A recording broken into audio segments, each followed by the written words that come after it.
Hello friends, welcome to the geography centre. Basics and fundamentals of remote sensing and GIS का हमारा ये तीसरा lecture है, जिसका टॉपिक है सुदूर संवेदन तकनीक का उद्भव और विकास, origin and evolution of remote sensing technique.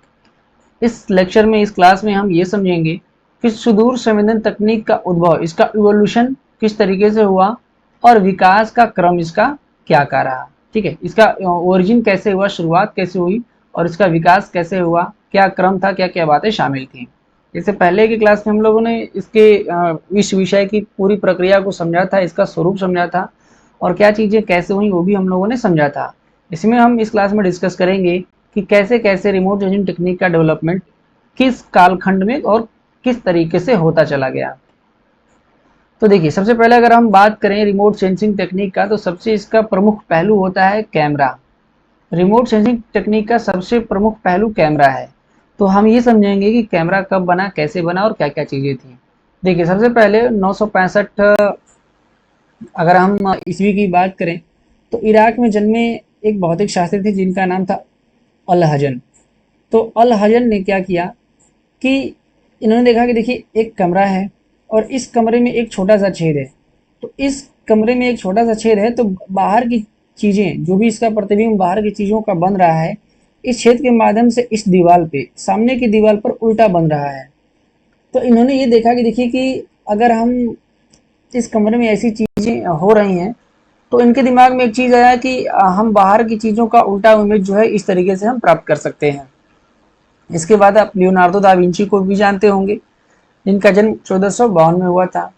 ठीक है, तो इन्होंने क्या किया कि अच्छा, इसको कैमरा ऑब्सक्यूरा बोला जाने लगा। इस चीज़ को कैमरा ऑब्सक्यूरा बोलते थे। तो इन्होंने क्या किया कि कैमरा ऑब्सक्यूरा का यूज़ करके एक पेंटिंग बनाई और उस पेंटिंग का आप लोग नाम भी जानते होंगे। उस पेंटिंग का सबसे जो बहुत फेमस है, उसका नाम है मोनालिसा। ठीक है, तो मोनालिसा पेंटिंग इन्होंने बनाई। तो मोनालिसा पेंटिंग इन्होंने कैमरा ऑब्सक्यूरा की मदद से ही बनाया था। उस पेंटिंग की बहुत सारी विशेषताएं हैं, हालांकि उस पर हमें चर्चा नहीं करनी है। तो उन्होंने क्या किया इस पेंटिंग को कि दीवार पर बन रही तस्वीर से ना, जो महिला को उन्होंने खड़ा किया, तो दीवार पर बन रही तस्वीर को पेंटिंग के द्वारा फोटो के रूप में उन्होंने बना लिया।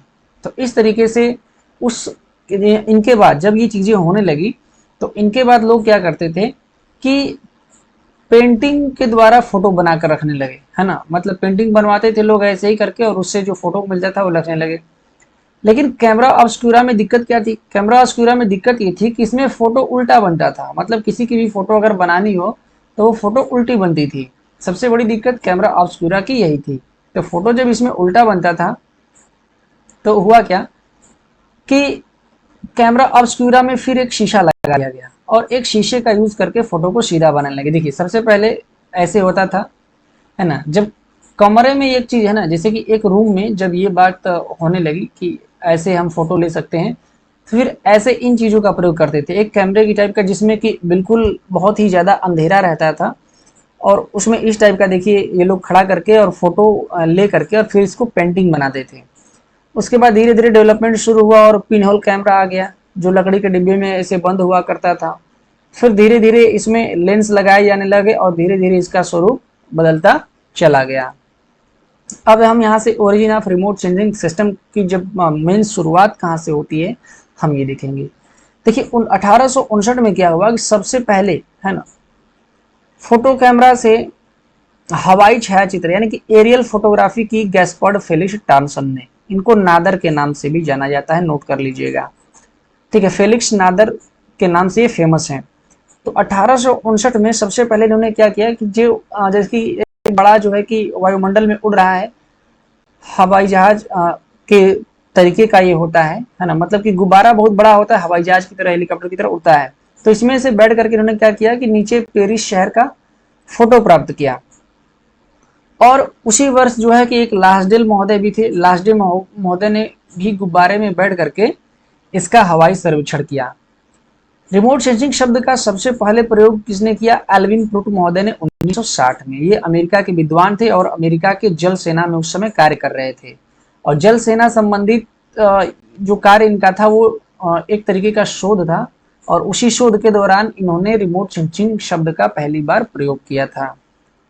ठीक है, अब हम थोड़ा सा कैमरे की अगर हम बात कर लें तो सबसे पहले जोसेफ नासफोर नेपी ने 1826 में कैमरे का आविष्कार किया था, और ये कैमरा डिजिटल नहीं, आजकल तो भाई डिजिटल कैमरा आ गया है, तो डिजिटल कैमरा से पहले जो अच्छा वाला कैमरा हुआ करता था उस कैमरे का आविष्कार जोसेफ नासफोर ने 1826 में किया था। तो इन्होंने किया क्या, देखिए, जब इन्होंने देखा कि सिल्वर क्लोराइड पर रोशनी पड़ रही है तो सिल्वर क्लोराइड हल्का हल्का डार्क पड़ना चालू हो जा रहा है। ठीक है, अब इसको मैं आपको अच्छी तरीके से समझाता हूं।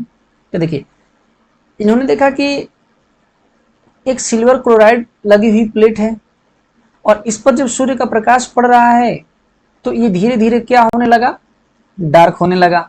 ये बात इन्होंने देखा कि धीरे धीरे ये डार्क हो रहा है। तो अब लोग करने क्या लगे, इसके सामने खड़े हो जाते थे, ठीक है, और पिनहोल कैमरा यूज करते थे, और पिनहोल कैमरा यूज करके, जैसे यहाँ पर पिनहोल कैमरा यूज किया और इसके सामने खड़े हो जाते और ये प्लेट इस कैमरे के अंदर लगा देते थे। ठीक ना, तो देखिए कैमरा ऑब्सक्यूरा में क्या किया इन्होंने, कैमरा ऑब्सक्यूरा को इस तरीके के एक बॉक्स में फिट कर दिया। कैमरा ऑब्सक्यूरा को मैं दिखा रहा हूं आपको यहाँ पे, देखिए ये वाला, ये जो चीज आपको दिखाई दे रहा है, ये इतना लोग ये मचान टाइप का बना करके इस पे खड़े हुए हैं, ये यही कैमरा ऑब्सक्यूरा है जो पूरा एक कमरे की तरह यानी कि रूम की तरह बना देते थे। तो इसको एक बॉक्स में, लकड़ी के बॉक्स में फिट कर दिया किसने, नासफोरा ने। ठीक है, नासफोरा ने इसको कैमरे के बॉक्स में फिट कर दिया, नासफोर नेपी ने। और इन्होंने क्या किया कि एक सिल्वर क्लोराइड कोटेड जो प्लेट था है ना, इसको इसी के अंदर लगा करके लाइट को छोड़ा, जैसा कि मैं बता रहा हूं, जैसे इसको बंद कर दिया, ऐसा था, इसको लकड़ी के बॉक्स में पूरा बंद कर दिया और फिर इस पर प्रकाश को डाला। अंदर क्या लगा था, सिल्वर क्लोराइड। तो इन्होंने लगा करके छोड़ा, तो इन्होंने ये देखा कि भाई अंदर भी हमको वही चीज दिख रही है जो चीज हमें बाहर दिख रही थी। ठीक है, तो ब्लैक एंड व्हाइट में वो चीज उस पर जाकर के छप गई। अब हुआ क्या कि इस तरीके से सबसे पहला ऑटोमेटिक कैमरा का आविष्कार हो गया। जो पहले आप निगेटिव देखे होंगे ना, इस तरीके से निगेटिव में चल रहा था पहले, बहुत पुरानी चीजें थी, निगेटिव में ऐसे ऐसे फोटो वगैरह हुआ करती थी, पहले निगेटिव चला करता था, तो निगेटिव से ही फोटो बनाया जाता था, तो ये वही चीज थी। इसलिए जोसेफ नासफोर नेपी को फादर ऑफ फोटोग्राफी कहा जाने लगा। इसके बाद 1839 में क्या हुआ कि पहले सिल्वर क्लोराइड का यूज करते थे, लेकिन लुइस जैक्स मैंड-डागर ने क्या किया, 1839 में सिल्वर आयोडाइड का प्रयोग किया, नेगेटिव के रूप में सिल्वर आयोडाइड लगा हुआ तांबा धातु प्रयोग किया। पहले ये क्या करते थे, क्लोराइड का प्रयोग करते थे, ठीक है, लेकिन इन्होंने क्या किया, सिल्वर आयोडाइड का प्रयोग किया और उसके ऊपर सिल्वर ब्रोमाइड का लेपन करने लगे। ये लेपन किसने किया, विलियम फॉक्स महोदय ने 1840 में। अब सिल्वर आयोडाइड था उसके जगह पर सिल्वर ब्रोमाइड का यूज किया। अब इससे देखिए होता क्या था, जब सिल्वर क्लोराइड या सिल्वर आयोडाइड लगाते थे तो 8-8 घंटे लग जाते थे उसमें, है ना, 8 घंटे तक लग जाते थे फोटो लेने में। तो एक व्यक्ति को फोटो लेने के लिए 8 घंटा खड़ा रहना पड़ता था सामने। तो इन्होंने सिल्वर ब्रोमाइड का यूज किया। इससे क्या हुआ कि वो 8 घंटे का समय घट करके मात्र कुछ मिनटों का हो गया, उतना 8 घंटा खड़ा नहीं रहना पड़ता था। ठीक है, देखिए यहाँ पर एक इमेज है जिसपे नादर लिखा हुआ है, फोटोग्राफी की गई है। ये जो है कि टार्नसन महोदय हैं, जिनको फेलिक्स नादर के नाम से जाना जाता है। 23 अक्टूबर 1858 को गैस्पार्ड फेलिक्स टार्नसन ने हवाई फोटोग्राफी की पेरिस सिटी में बैलून के द्वारा। ठीक है, यानी कि पेरिस शहर का फोटोग्राफी इन्होंने किया। ये देखिए पेरिस शहर है, नीचे दिखाई दे रहा है, और पेरिस शहर की फोटोग्राफी इन्होंने क्या की, बैलून से की। बैलून ऐसे हुआ करते थे, इनको ऊपर लेके जाया जाता था और उसी में बैठ के लोग जाते थे और फोटो खींचते थे। अब हम यहाँ से बात करेंगे रिमोट सेंसिंग के विकास की। इसका जो विकास क्रम है, रिमोट सेंसिंग का जो विकास क्रम है, ये हम चरण वाइज देखेंगे कि कब क्या हुआ। देखिए, इसका प्रथम चरण आता है 1858 से लेकर के 1920 तक। 1858 में क्या हुआ, पेरिस शहर का हवाई फोटोग्राफी किया गया, है ना। लेकिन 1859 में बात आगे बढ़ी।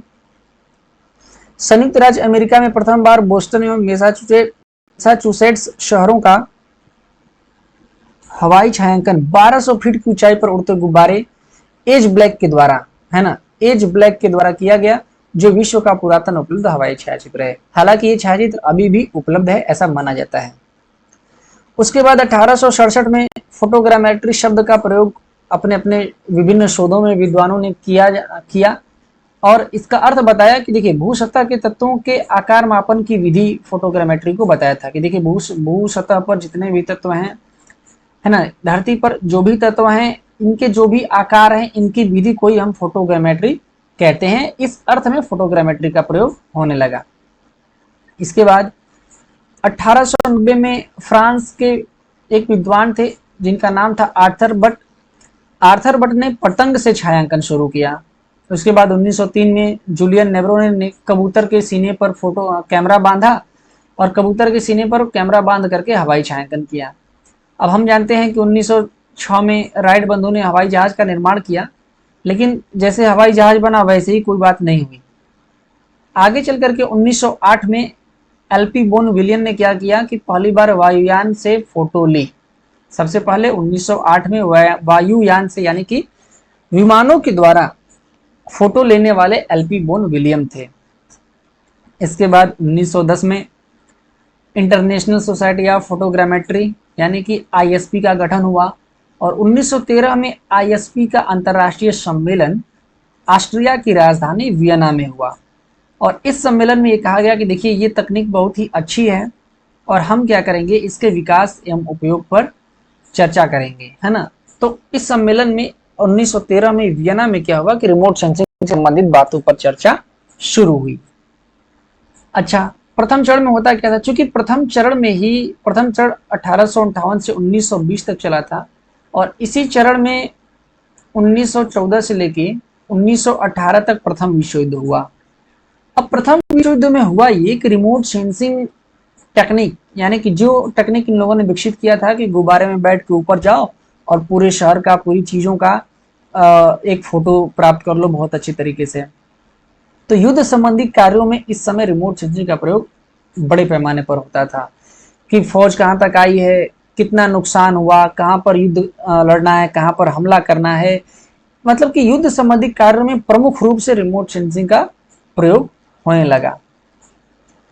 इसके बाद 1920 से 1945 तक का चरण दूसरा चरण आता है और इस चरण में भी एक विश्व युद्ध हुआ जो 1939 से लेकर के 1945 तक चला।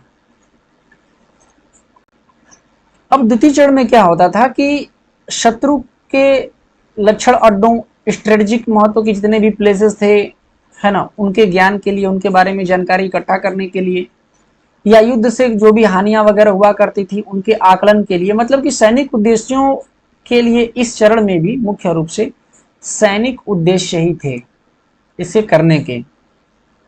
इस चरण के दौरान 1940 में रडार का भी आविष्कार हुआ, जेट वायुयान भी निर्मित किए गए और 1942 में फॉल्स कलर इंफ्रारेड फिल्म का आविष्कार हुआ। अब फॉल्स कलर इंफ्रारेड फिल्म क्या है, यानी कि इसको हम कहते हैं कि रंगीन फोटो, है ना। इससे रंगीन फोटो प्राप्त की जाने लगी। इससे पहले रंगीन फोटो नहीं प्राप्त की जाती थी, लेकिन जब फोटो अब रंगीन आने लगा तो बिल्कुल स्पष्ट हो गया लक्ष्य को खोजना, कहाँ पर पेड़ है, कहाँ पर घर है, कहाँ रोड बना हुआ है, कहाँ पर नदी गुजर रही है ना। जब रंगीन फोटो हमें दिखने लगी तो हर चीज का कलर पहचान में आने लगा, जिससे जो भी लक्ष्य हुआ करते थे दुश्मन के उस समय युद्ध वगैरह के टाइम पर वो स्पष्ट दिखने लगे। द्वितीय विश्व युद्ध में रिमोट सेंसिंग तकनीक का बहुत बड़े पैमाने पर प्रयोग हुआ, जिसने युद्ध की दशा और दिशा बदल दी। इस तकनीक का प्रयोग इस चरण में निम्न उद्देश्यों के लिए प्रमुख रूप से किया जा रहा था। देखिए, इसमें दो बातें थी। पहला, स्थलाकृतिक मानचित्र, टोपोग्राफिकल मैपिंग भी इसमें की जाने लगी। टोपोग्राफिकल मैपिंग के अलावा जितने भी नेचुरल रिसोर्स थे, क्योंकि युद्ध चल रहा था तो प्राकृतिक संसाधनों की बड़े पैमाने पर जरूरत हुआ करती थी। सैनिक कार्यवाही में भी कहाँ सैनिक कार्यवाही करनी है, कहाँ कैसे क्या करना है, इन सारी बातों के लिए भी रिमोट सेंसिंग का प्रयोग बड़े पैमाने पर किया गया। इसके अलावा युद्ध के समय हुए नुकसान में भी, यानी कि जितना भी असेसमेंट हुआ था, डैमेज हुआ था इस वार के दौरान, इस युद्ध के दौरान जितने भी डैमेज हुए थे उसका असेसमेंट किया जाता था, आकलन किया जाता था कि कितना नुकसान हुआ है, कितना करना है, कैसे क्या करना है, मतलब बहुत सारी चीजें ऐसी की जाती थी। इसके अलावा स्ट्रेटेजिक लोकेशन फाइंड आउट किया जाता था, कहाँ पर्वत है, कहाँ पहाड़ी है, वहां से हमला करेंगे तो कितना फायदा रहेगा, कितना नुकसान रहेगा। तो मुख्य रूप से जो उद्देश्य था वो सैनिक उद्देश्य ही था। इसके बाद हम बात करेंगे तीसरे चरण की, जो 1945 से लेकर के 1960 तक चला था। देखिए, जब दूसरा विश्व युद्ध खत्म हुआ, यूएन का गठन हुआ और भी बहुत सारी चीजें थी, तो उसके बाद विश्व के कई विश्वविद्यालय एवं राजकीय संगठनों ने क्या किया कि इसमें मुख्य रूप से अमेरिका और पश्चिमी यूरोपीय देश शामिल थे। उन्होंने रिमोट सेंसिंग ट्रेनिंग कोर्स शुरू किया और अपने अपने कॉलेज में, इंस्टीट्यूशंस में बहुत सारी चीजों को पढ़ाने लगे, इसके बारे में बताने लगे। इसी दौरान थर्मल इंफ्रारेड रिमोट सेंसिंग का भी आविष्कार सैनिक प्रयोगों के लिए होने लगा और पहली बार 1954 में विमान पर साइड लुकिंग रडार का प्रयोग किया गया। ठीक है, साइड लुकिंग रडार का मतलब होता है कि विमान ऐसे एक उड़ रहा है और यहाँ पर रडार लगाए हुए देख रहे हैं कि हमारे आसपास बगल में तो कोई दूसरा विमान नहीं है, तो रडार वो चीज बताता था। इसके बाद और विकास हुआ। 4 अक्टूबर 1957 को रूस ने स्पुतनिक तथा 21 जनवरी 1959 को अमेरिका ने एक्सप्लोरर 1 नामक कृत्रिम उपग्रहों का प्रमोशन किया, जिससे सुदूर संवेदन तकनीक में एक नए आयाम का प्रारंभ हुआ। तो ये 1858 से शुरू हुई कहानी 1957 में वहां आकर के रुकी, जब रूस ने स्पुतनिक नामक एक उपग्रह प्रक्षेपित किया। अमेरिका ने 1959 में फिर क्या किया, 1959 में एक्सप्लोरर 1 नामक कृत्रिम उपग्रह अंतरिक्ष में छोड़ा। तो इस तरीके से रिमोट सेंसिंग टेक्निक का विकास होता चला गया लगातार, और इस चीज का महत्व, इस तकनीक का महत्व बड़े पैमाने पर शुरू हो गया। इसके बाद अब हम बात करेंगे कि आफ्टर 1960, यानी कि जब उपग्रह भी छोड़े जाने लगे, तो उपग्रह जब छोड़े जाते थे तो उसके बाद क्या क्या चीजें, क्या क्या घटनाएं किस प्रकार से घटित हुई। तो कुछ महत्वपूर्ण इंपॉर्टेंट चीजें हैं। देखिए, हमने पढ़ा कि 1960 में ही इवेलिन प्रूट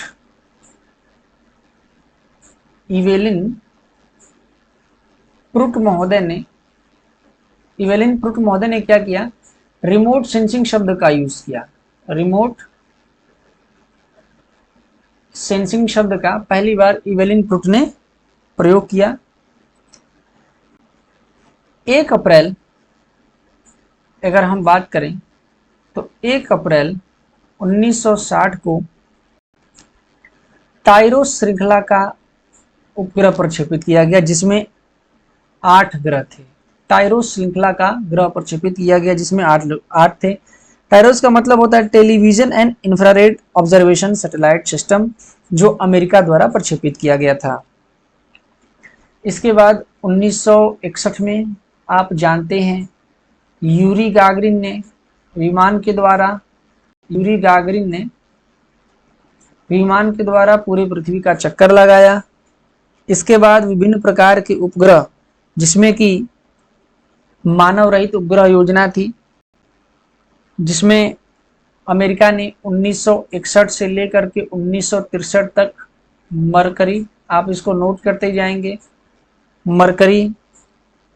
उसके बाद 1963 से 73 तक अपोलो जैसे मिशन भी रिमोट सेंसिंग तकनीक की सहायता से लॉन्च किए। 1965 और 66 में जेमिनी परियोजना भी अमेरिका ने चलाई। अमेरिका और रूस, ये दोनों में लड़ाइयाँ होती रहती थी। कोल्ड वार भी धीरे धीरे स्टार्ट हो चुका था और वह देश अग्रणी समझा जाता था जो अंतरिक्ष में अग्रणी होता था। इसलिए इन दोनों ने बहुत बड़े पैमाने पर अपनी चीजों को प्रयोग किया। इसके बाद 1970 में डिजिटल इमेज प्रोसेसिंग का भी काम होने लगा, है ना। 1970 में डिजिटल इमेज प्रोसेसिंग की जाने लगी। इसके बाद एक इंपॉर्टेंट डेट आता है जो है 23 जुलाई 1972। इसमें अमेरिका ने ERTS-1 छोड़ा, ERTS-1। ERTS-1 अमेरिका ने छोड़ा, यानी कि अर्थ रिसोर्स टेक्नोलॉजी सैटेलाइट, अर्थ रिसोर्स टेक्नोलॉजी सैटेलाइट। तो ERTS-1 क्या था? ERTS-1 के माध्यम से संपूर्ण पृथ्वी का पहली बार एक उपग्रह ऊपर गया और संपूर्ण पृथ्वी का पहली बार चारों तरफ से अवलोकन करने लगा। यह सैटेलाइट पृथ्वी से 600 किलोमीटर ऊपर रहता था और हर एक दिन, प्रत्येक दिन 14 बार पृथ्वी का चक्कर लगाया करता था और 160 किलोमीटर की चौड़ाई में पृथ्वी के सभी भूसतह पर जितनी भी समस्त चीजें उपस्थित थीं उनको देखा करता था। 1972 में ERTS-1 के प्रक्षेपित होने के बाद 1975 में ERTS-2 प्रक्षेपित किया गया और इसका भी काम वही था जो ये बड़े पैमाने पर करता था। लेकिन बाद में इन्हीं उपग्रहों का नाम बदल